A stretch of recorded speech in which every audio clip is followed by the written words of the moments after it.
আমিন করে।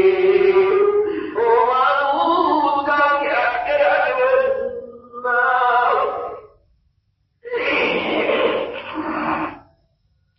ইয়া রাব্বুল আলামিন, আমাদের পাপের দিকে তাকাবেন না, গুনার দিকে তাকাবেন না।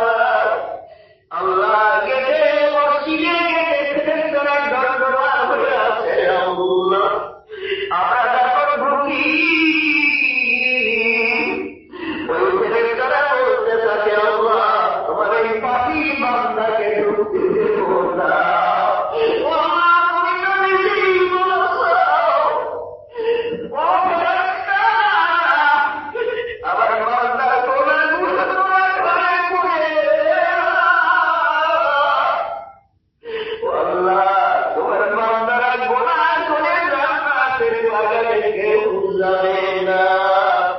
পাপি হয়ে